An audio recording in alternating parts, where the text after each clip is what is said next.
사랑합니다. 축복합니다. 예, 감사합니다. 예.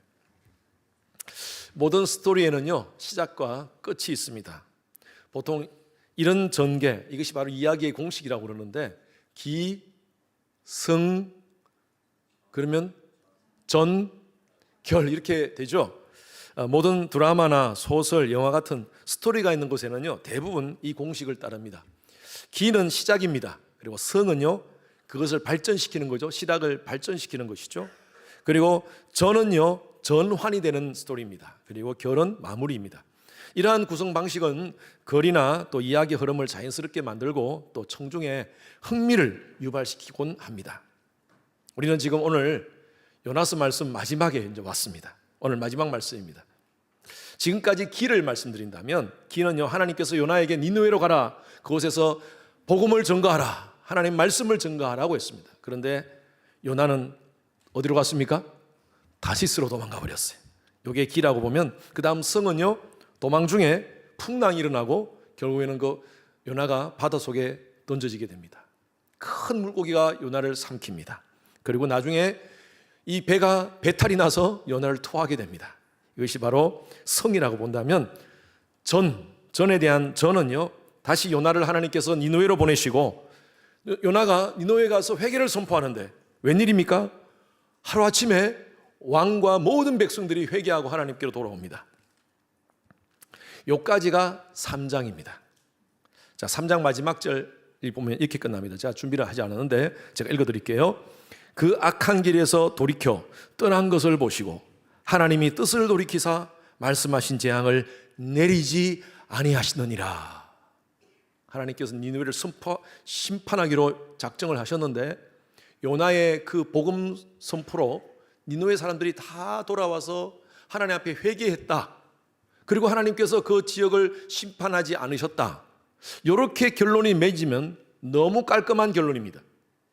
그런데 이것으로 끝나지가 않아요. 4장이 또 이어집니다.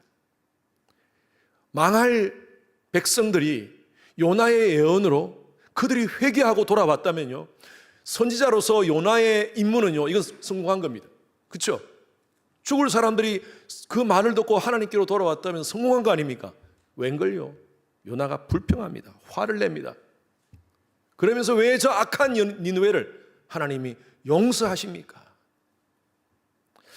요나는 사실 니느웨가 하나님께로 돌아오는 것을 원치 않았습니다. 그래서 사흘 동안 돌아다녀야 될 그 큰 성을 하루만 잠깐 돌아다니고 4마디만 했습니다. 4마디.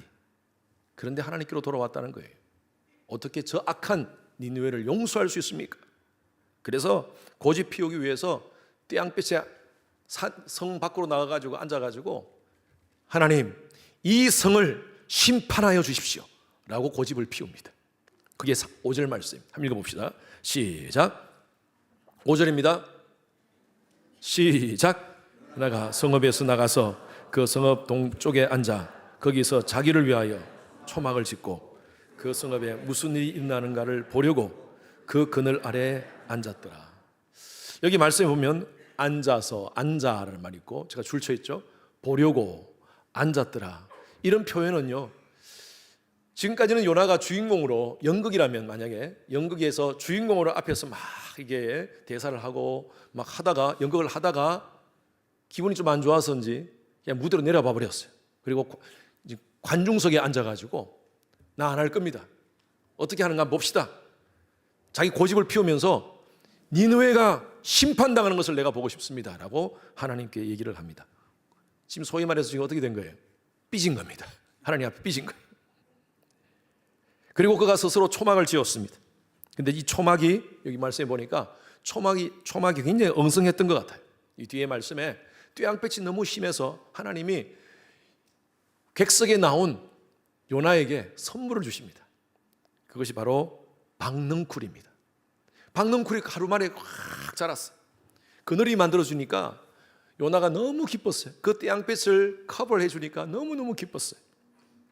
근데 그 다음날 하나님이 벌레를 보내가지고 박넝쿨 다 먹어버립니다. 먹게 합니다.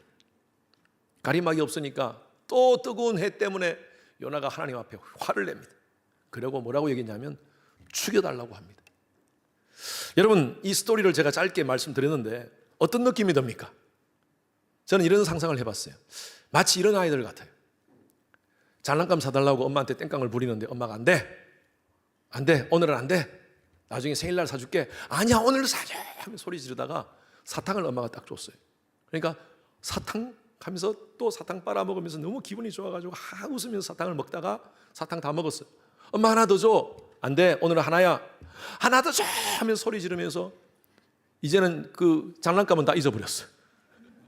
이제 사탕에 목숨 거는 거야. 저는 이런 어린아이 같은 모습이 보이는 것 같아요. 요나에게. 요나는요, 아이도 아니고 그냥 보통 어른도 아니고 하나님께서 니느웨를 구원하기 위한 목적으로 보내진 선지자였습니다. 그럼에도 불구하고 요나가 요 모양 요 꼴이에요. 하나님은 안타까운 마음으로 요나에게 이렇게 말씀하시는 거예요. 아까 다시 11절 말씀 다시 한번 띄워주세요. 제일 첫 번째 말씀 읽었던 말씀, 그 본문 말씀 한번 띄워주세요. 하나님께서 뭐라고 말씀하시냐면 내가 어찌 아끼지 아니하겠느냐. 여러분 영어 성경에는요 물음표로 마칩니다. 질문으로 마치는 거예요. 우리 한글 성경에는 하시니라를 붙였는데 내가 이 사람들, 이 수많은 영혼들, 죽어가는 영혼들을 내가 아끼지 않겠느냐 라고 하시면서 어떻게 내 마음을 모르느냐? 어떻게 내 마음을 모르느냐? 요나의 마음은 어떻습니까? 지금 첫 번째 한번 같이 포인트 한번 첫 번째 포인트입니다. 같이 읽어보겠습니다. 첫 번째 포인트입니다. 자, 띄워주세요. 예, 시작.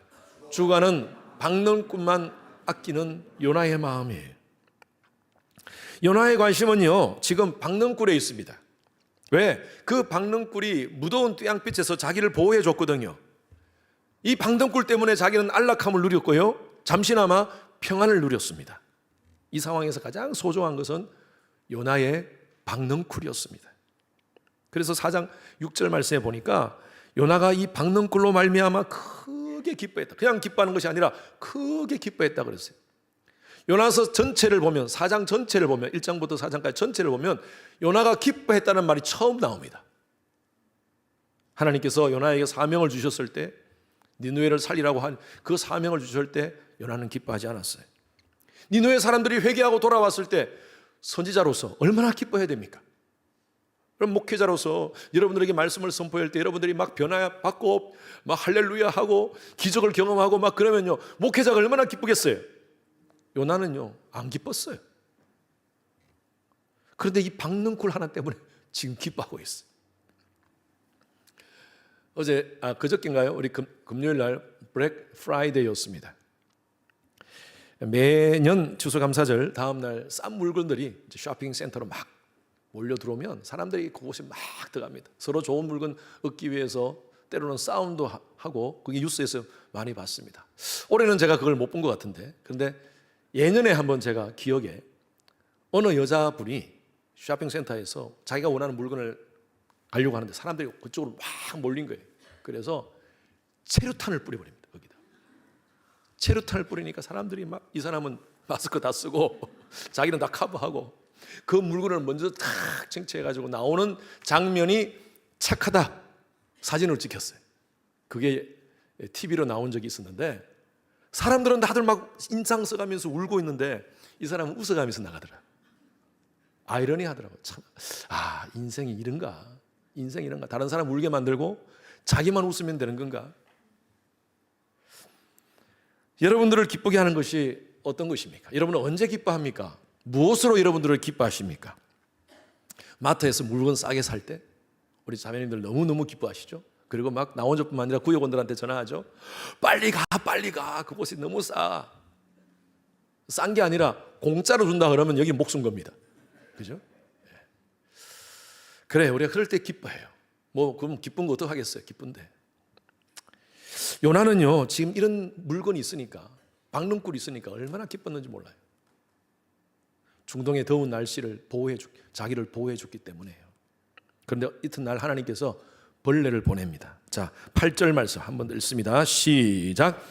해가 뜰 때에 하나님이 뜨거운 동풍을 예배하셨고 해는 요나의 머리에 쪼임에 요나가 혼매하여 스스로 죽기를 구하여 이르되 사는 것보다 죽는 것이 내게 나으니라 하니라. 하나님께서 벌레를 보내가지고 하루아침에 박능굴이 다 없어지니까 또 뜨거운 볕이 막 자기를 쬐니까 이제는 불평의 소리를 합니다. 하나님, 죽여주십시오. 여러분, 4장에만 해도 죽여달라는 말이 굉장히 많이 나옵니다. 요나는요, 걸핏하면 죽어달라 그래요. 물고기 뱃속에서 하나님 찬양하면서 기도하면서 하나님께 감사하다가 느느웨가 회개하니까 화를 내면서 하나님 앞에 덤비면서 죽여달라고. 박능굴 때문에 좋아하다가 박능굴이 사라지니까 또 죽여달라고. 여러분, 이 변덕의 모습이 바로 요나의 모습입니까? 요나의 모습. 우리 한국 사람들은요, 죽겠다는 말을 참 자주 해요. 그렇죠? 배고파 죽겠다, 졸려 죽겠다, 힘들어 죽겠다, 아파 죽겠다. 이건 좀 부정적인 얘기로 쓰지만 좋을 때도 얘기합니다. 좋을 때도 재미있어 죽겠다, 행복해 죽겠다, 좋아 죽겠다. 우리 지금 통역하고 있지만 이거 통역 어떻게 하는지 모르겠어요. 이건 우리만 아는 거예요. 그래서 너무 이뻐 죽겠다. 아이가 있어요. 이거 너무 이뻐 죽겠다. 여러분 어떻게 통역해야 됩니까? So cute. I'm going to die. 뭐 이렇게 해야 됩니까? 여러분, 이 죽겠다는 말이 우리 일상이 되어가지고 이 단어가 우리 입에 배겨 버렸어요. 그래서 그런지 OECD 국가 중에 자살률이요, 매년 보면 1위, 2위 합니다. 죽겠다는 말이, 여러분, 말이 굉장히 중요합니다. 말이 씨가 되는 겁니다. 이렇게 죽겠다고 외치는 요나에게 하나님께서 그래 죽어. 제 성질 같으면 그래, 너 참 나한테 불순종하고 이렇게 대들고 자꾸 죽겠다고 하니 그래 죽어. 네가 원하는 대로 내가 해줄게. 그러고 싶을 거예요. 저는 그러고 싶어. 그런데 하나님은 그러지 않았어요. 요나에게 이렇게 말씀하십니다. 9절입니다. 같이 시작. 하나님이 요나에게 이르시되 내가 이 박능굴로 말미암아 성내는 것이 어찌 옳으냐 하시니 그가 대답하되 내가 성내어 죽기까지 할지라도 옳으니이다 하니라. 여러분 느껴지십니까? 요나가 어떤 태도로 지금 하나님께 대드는지 느껴지세요? 마치 우리 10대 아이들 같은 느낌, 사춘기 있는 아이들 같은 느낌이 들어요. 네가 이렇게 화내는 거 옳으냐? 네가 이렇게 화내는 거, 죽겠다고 얘기하는 거 그거 옳으냐 하니까 왜요? 내가 죽고 싶은데 하면 소리 지르는 거 똑같은 것 같아요. 여러분, 요나는요 지금 니느웨에 관심 없습니다. 자기가 잠시 소유했던 박능굴, 그 박능굴이 요나에게는 지금 전부예요. 그것이 요나를 울게 하고 웃게 하는 거였어요. 저와 여러분도 마찬가지입니다. 우리를 울게 하고 웃게 하는 것이 뭡니까? 여러분 자식입니까? 여러분들의 박능굴은 돈입니까? 집이 아닐까요? 직장, 건강, 명예, 권력, 우리의 박능굴입니다. 소중합니다. 다 소중하고 귀한 겁니다. 그러나 언젠가는요 다 사라질 것입니다. 우리의 자녀 너무 귀하죠. 그런데 언젠가는 우리가 먼저 떠날 수도 있어요. 내 것 아닙니다. 우리는 소유에 너무 집착하고 살아가는 것 같아요. 제가 자주 여러분들에게 인용하는 에릭 프롬이라는 정신분석학자, 심리학자가 있습니다. 이 사람이 쓴 책, 유명한 책이죠. To have or to be라는 책입니다. 소유냐 존재냐. 여기서 인간의 생존 양식에 대해서 두 종류의 양식을 얘기합니다. 하나는 소유론적 삶의 양식입니다. 소유론적 삶의 양식을 가진 사람들은요 소유할 때 행복합니다. 내가 많은 것을 가질 때 난 잘 산다고 생각하고 있어요. 그럴 때 행복을 느껴요. 존재론적 양식을 가진 사람들은요 내가 소유하는 것보다 내가 어떤 존재가 되는가, 어떤 사람이 되는가, 거기에 관심을 갖습니다. 저는요 목회를 하면서 많은 사람들을 대하면서 세상 사람들이 잘 산다고 얘기하는데 잘 못 사는 사람이 있어요. 세상 사람들의 관점에서 우리 세상적 가치는 그거 아닙니까? 돈이 많으면 잘 사는 사람이에요. 돈이 없으면 못 사는 사람이에요. 그래서 돈이 많은데 저는 못 사는 사람들을 봅니다. 가정이 다 망가졌어요. 남편과 아내의 관계가 깨어져 있고 자식과의 관계가 깨어져 있고 돈만 많아. 돈 많은 부자인데 못 살아요. 불쌍해요. 근데 어떤 가정은요 돈은 많지가 않아요. 그런데 잘 사시는 분들이 있어요. 부부가 행복합니다. 자녀들과의 관계가 너무나 좋습니다. 참 삶 속에서 늘 감사가 넘칩니다. 그런 사람은 잘 사는 사람이에요. 저는 그런 사람이 바로 존재론적 그런 삶의 양식을 가진 사람이라고 저는 생각합니다. 여러분, 존재, 우리가 소유 중요합니다. 마태복음 4장에 보면 예수님께서 40일간 금식 기도를 하시다가 사탄이 마지막 날 옵니다. 예수님께 옵니다. 그리고 이렇게 얘기합니다. 네가 만일 하나님의 아들이거든 이 돌들로 떡을 만들어라 라고 얘기합니다. 소유론적 삶을 요구하는 거죠. 네가 삶 속의 소유가 최고야. 이 돌을 떡 만들고 살아. 그렇게 먹고 살아야 돼. 인간은 먹어야 돼 라고 얘기하는 겁니다. 그때 예수님께서 이렇게 말씀하세요. 사람이 떡으로만 살 것이 아니요 하나님의 입으로부터 나오는 말씀으로 산다라고 말씀하고 있습니다. 여기 보면 예수님께서 떡으로 사는 것이 아니요라고 말씀하지 않고 뭐라요? 떡으로만 사는 것이 아니라고 합니다. 떡도 중요하죠. 예, 떡을 무시하는 것 아닙니다. 그런데 떡이 우리의 삶의 다가 아니라는 거예요. 떡으로만 사는 것. 그래서 소유적 삶도 중요하지만 존재론적 삶을 살아라는 거예요. 그럼 우리가 어떻게 우리가 존재론적 삶을 살 수 있겠습니까? 저는 이렇게 봐요. 하나님의 백성으로서 예수의 보혈로 구속받은 하나님의 자녀로서 우리가 존재론적 삶을 살아가는 것은요, 하나님 아버지의 마음을 알고 그 마음에 합한 삶을 살아가는 것. 그게 존재론적 삶이라고 저는 봅니다. 이것이 바로 요나서 전체의 핵심입니다. 제가 요나서를 시작할 때 여러분들에게 말씀드렸죠. 신약의 선교서가 사도행전이라면 구약의 선교서는 요나서다라고 말씀드렸어요. 요나는요, 아버지의 마음을 표현한 겁니다. 요나서는. 그래서 하나님은 니느웨에도 하나님의 포커스가 있지만 중요한 것은요, 요나에게 포커스가 있습니다. 모든 선지서는 대부분 그 선지자들을 통하여서 이스라엘 백성들이 하나님 말씀으로 돌아오고 깨닫게 하는 그 목적이 있는데 요나서는 그렇지 않아요. 요나가 정신 차리기를 원하세요, 하나님. 그래서 요나에게 말씀하시는 말씀. 만약에 니느웨가 하나님께로 돌아오는 것이 목적이었다면 3장으로 끝났죠. 3장으로 끝나도 충분해요. 그게 결론이에요, 결론. 그런데 그게 아니에요. 요나는 아직도 불평하고 아버지의 마음을 몰랐어요. 여러분, 저는 아버지의 마음을 아는 것, 그리고 그 마음을 알고 그 마음에 반응하며 살아가는 것, 그것이 바로 제가 계속 연초부터 강조했던 미셔널 라이프예요. 미셔널 라이프. Live out a missional life. 이렇게 살아가는 것, 그냥 단순히 선교사 삶을 살아야지가 아니라 Live out! 실제적으로 삶을 살아가는 것, 그것이 바로 아버지의 마음을 알고 살아가는 거예요. 자, 두 번째 포인트입니다. 같이 함께 읽겠습니다. 시작. 하나님 영혼들을 아끼시는 아버지의 마음. 자, 10절 11절 한 번 더 읽겠습니다. 시작. 여호와께서 이르시되 내가 수고도 아니하였고 재배도 아니하였고 하룻밤에 났다가 하룻밤에 말라버린 이 박능쿨을 아꼈거든. 하물며 이 큰 성읍 니느웨에서 좌우를 분별하지 못하는 자가 12만여 명이요 가축도 많이 있나니 내가 어찌 아끼지 아니하겠느냐. 이것이 여러분 요나서의 결론입니다. 11절이 이렇게 끝납니다. 니느웨에는요 좌우를 분별하지 못하는 자가 12만여 명이라고 그랬어요.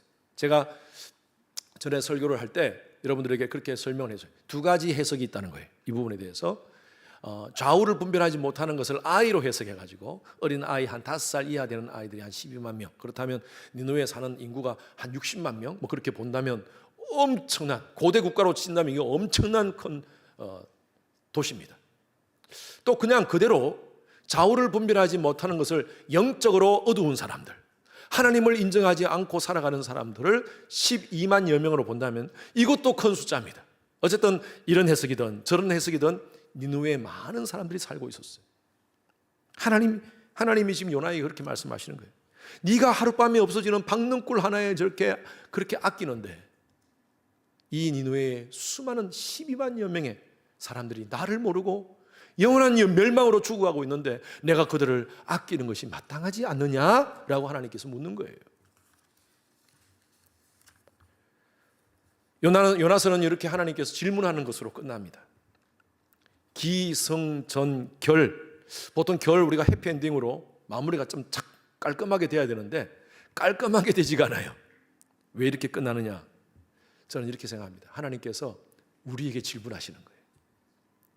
여러분, 진짜 요나인 저와 여러분들에게 하나님이 질문하시는 거예요. 우리 주위에 수많은 영혼들이 죽어가고 있는데 너는 무엇에 관심을 가지고 있느냐? 네 마음은 어디 있느냐? 하루 없어지는 박능굴에 관심 갖고 있지 않는지 하나님께서 우리에게 질문하시는 거예요.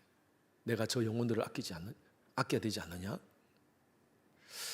누가복음 15장에 보면 탕자의 비유가 나옵니다. 여러분, 우리가 잘 알고 있는 탕자의 비유죠. 그런데 이게 주제가 잘못되었습니다. 탕자의 비유가 아니라 저는 누가복음 15장의 주제는 아버지의 마음이라고 봐요. 아버지의 마음. 잘 아는 여러분 스토리입니다. 둘째 아들이 아버지로부터 상속 재물을 받아가지고 먼 나라 가서 허랑방탕하게 살다가 다 낭비했습니다.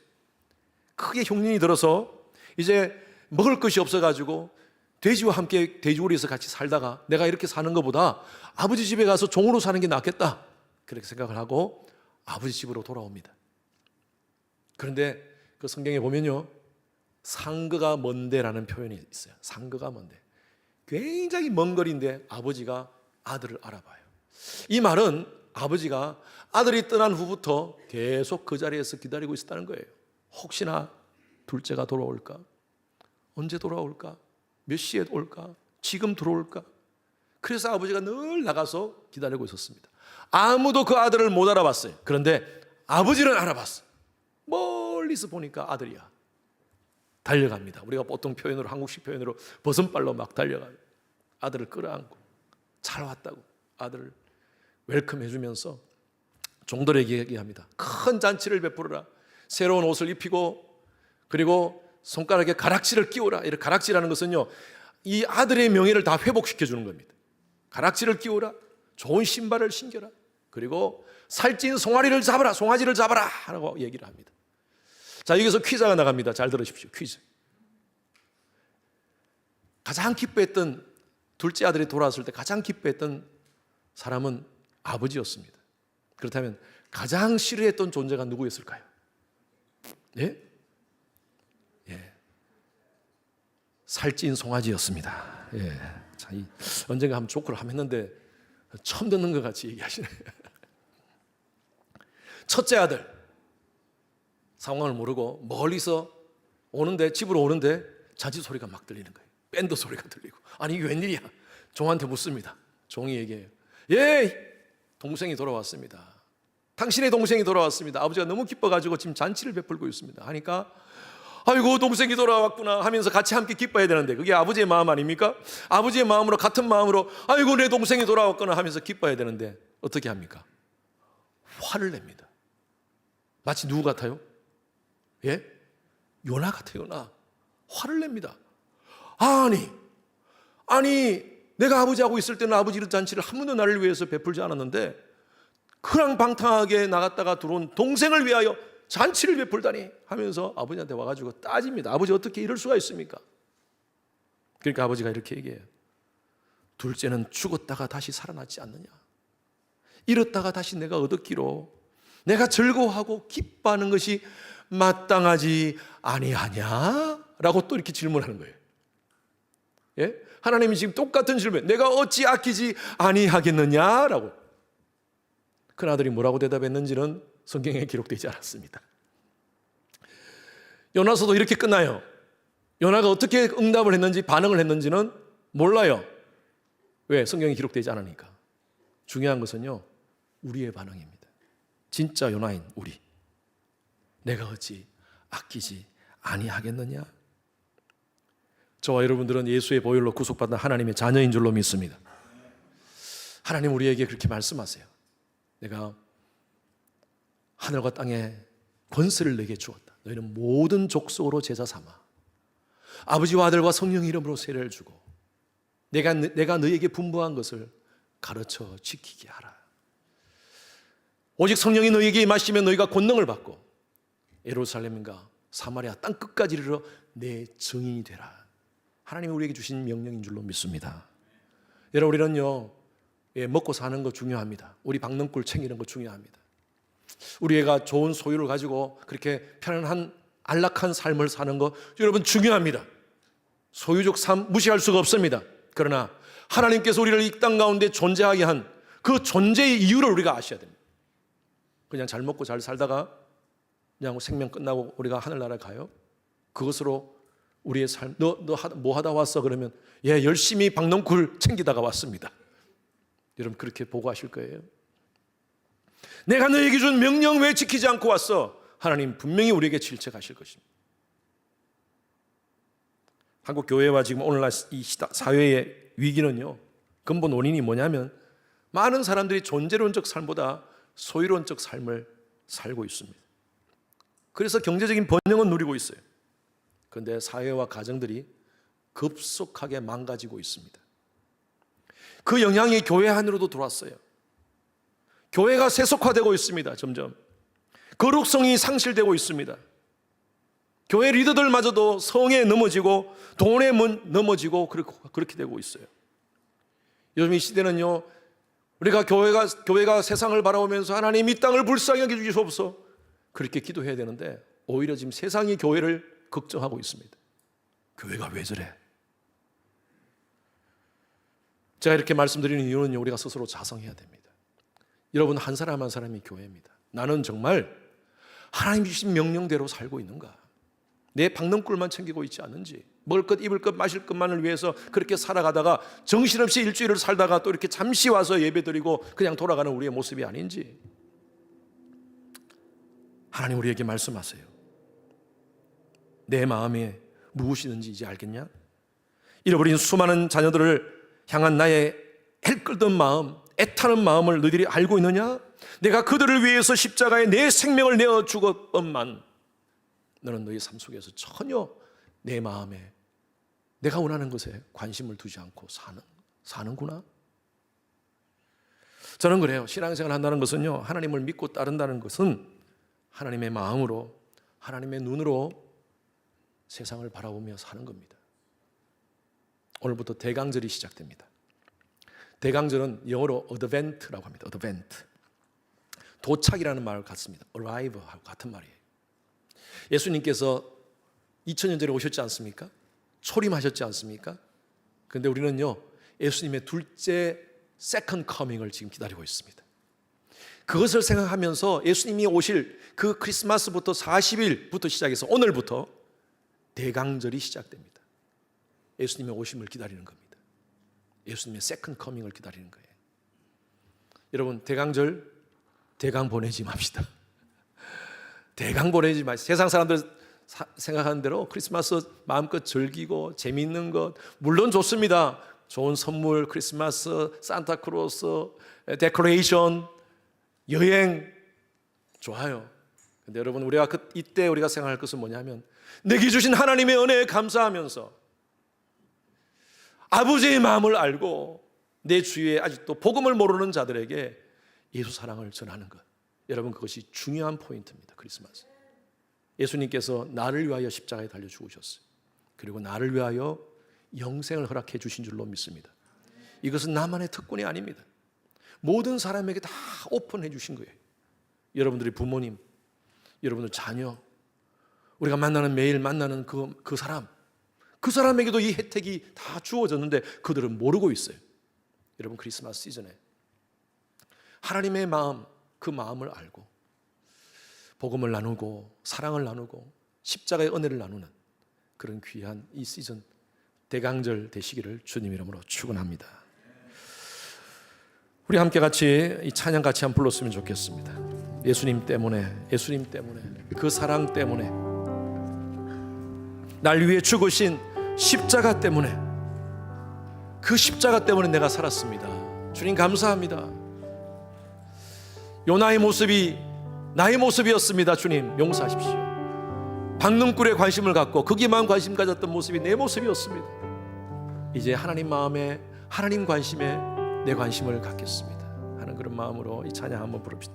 예수님 때문에 그 사랑 때문에